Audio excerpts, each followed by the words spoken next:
हमारी शिक्षा कैसी होनी चाहिए? मानव में मानवता तभी टिक सकती है जबकि उसे ऐसी शिक्षा दी जावे जिससे उसका सतत विकास होता रहे। जीवात्मा स्वभाव से ही ऊंची उठने के लिए सदैव प्रयत्नशील रहती है।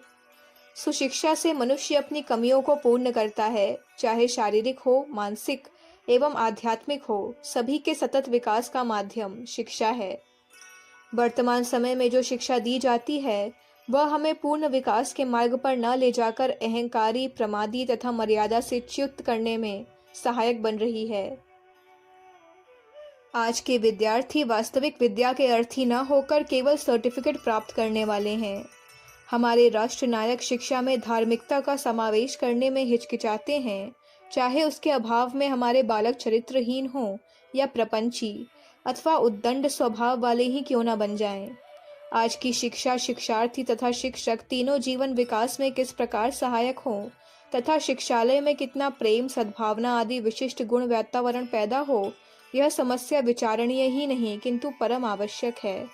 इस समय की वे घटनाएं जो आए दिन विद्यालयों में सुनाई दे रही है, उनसे शिक्षा के वर्तमान स्वरूप का स्पष्ट चित्र सारे संसार को दिखाई दे रहा है। आज की शिक्षा में भौतिकवाद का बोलबाला है। शिक्षा के विषय ऐसे चुने गए हैं कि उस विषय की अधूरी ही शिक्षा दी जाती है। शिक्षार्थी की बौद्धिक शक्ति का विकास होता नहीं। वे तोता रटंत या रिकॉर्ड मशीन की तरह एक विशेष स्थिति में ही रह जाते हैं। वर्तमान शिक्षा एकांगी है। वास्तविक शिक्षा वह है जिससे मनुष्य अभ्युदय और निःश्रेयस दोनों पथ का पथिक बन सके, जिससे मनुष्य का तन सबल, मन स्वच्छ हो, वह छल प्रपंच रहित, परोपकारी, बुद्धिमान तथा एक सुयोग्य नागरिक बने। वही सच्ची शिक्षा कही जा सकती है। आज आध्यात्मिक शिक्षा भी मनुष्य को पूर्ण अमली ज्ञान कराने में असमर्थ हो रही है। जो कुछ भी आध्यात्म के नाम पर अथवा धर्मकृत करने कराने वाली शिक्षा दी जाती है, वह भी एक यंत्रवत क्रिया मात्र ही रह जाती है, क्योंकि शिक्षक आध्यात्म तत्व कर्मकांड के रहस्य को शिक्षार्थी के अंतर में नहीं उतार पाते। उधर शिक्षार्थी भी अधूरे ज्ञान एवं उपेक्षित मन से अपूर्ण बातें ही सीखते जाते हैं। आत्मज्ञान वेदांत के मर्म को भी सही रूप में नहीं जान पाते। मनुष्य को शिक्षा जितनी अपने जीवन के प्रारंभ में मिलती है और जितनी उस अवस्था में ग्रहण कराई जाती है, उतनी अन्य काल और अवस्था में ठीक ठीक संभव नहीं। बालकपन में हम एक प्रबल जिज्ञासु होते हैं। उस समय के संस्कार जीवन भर जमे रहते हैं। अतएव शिक्षा किसी भी देश के बालकों को ऊंचे उठाने में समर्थ है। धर्मवान, कर्तव्यनिष्ठ, परोपकारी, ज्ञानवान तथा राष्ट्र के सच्चे सपूत बनाने में अच्छी विकासपूर्ण सुशिक्षा दी जानी चाहिए।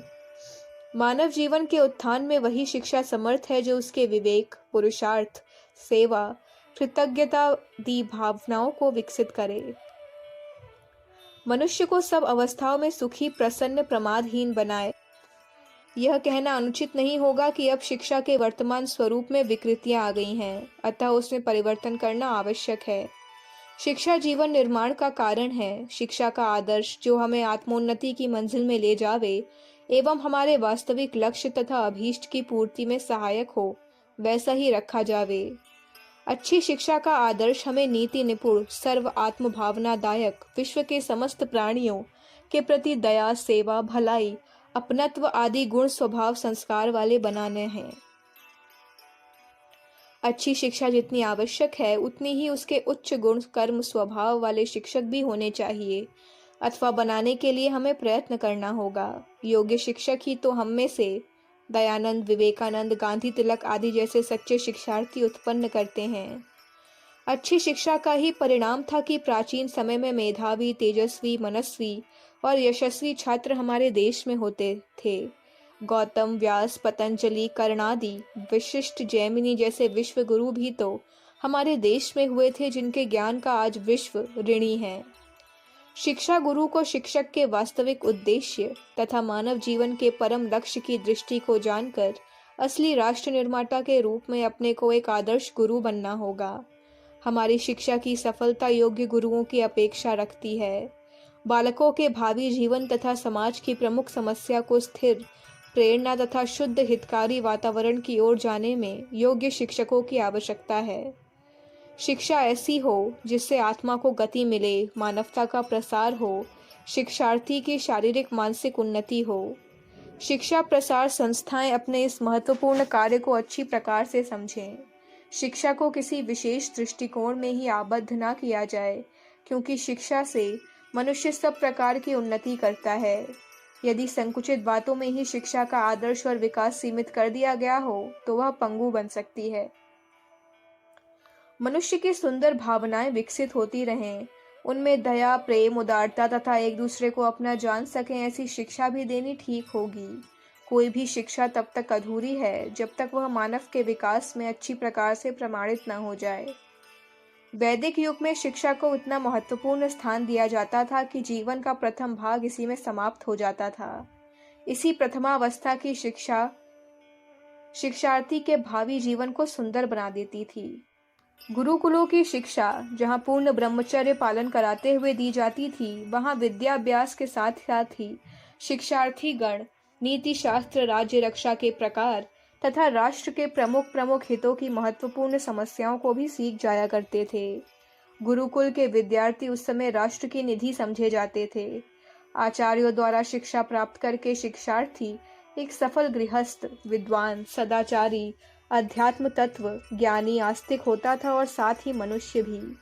आज की शिक्षा को जब उस वैदिक युग की शिक्षा से मिलाते हैं तो इसी परिणाम पर दृष्टि जाती है कि वर्तमान शिक्षा अधूरी है। माना कि उस वैदिक युग में और इस युग में बहुत अंतर है, न वैसे शिक्षक हैं न शिक्षा, किंतु जो कुछ भी प्राप्त है उससे भी शिक्षा का स्तर ऊंचा उठाकर शिक्षा का आदर्श एवं लक्ष्य प्राप्त किया जा सकता है। कहने का तात्पर्य यह है कि शिक्षा से मानव में पूर्णता आती है, जीवन स्तर और बौद्धिक शक्ति का विकास होता है। राष्ट्र का उत्थान अच्छी शिक्षा प्राप्त होने से हो सकता है। अतएव शिक्षा के सर्वांगीण विकास के मूल तत्व को विकसित करना नितांत आवश्यक है। शिक्षालयों का वातावरण जिस ओर अधिक बनाया जाए, उसके लिए प्रत्येक संभव प्रयत्न किया जाए। मनुष्य के मस्तिष्क के साथ ही उसके हृदय को भी विशाल एवं उदार जिस शिक्षा के माध्यम से बनाया जाए, आज वैसी ही शिक्षा की नितांत आवश्यकता है। अखंड ज्योति, जून 1959, पृष्ठ संख्या 26, 27, 28। हमारे YouTube चैनल विचार क्रांति दूत अखंड ज्योति पत्रिका को सब्सक्राइब करें एवं अगली वीडियोस प्राप्त करने के लिए बेल आइकन दबाएं। धन्यवाद।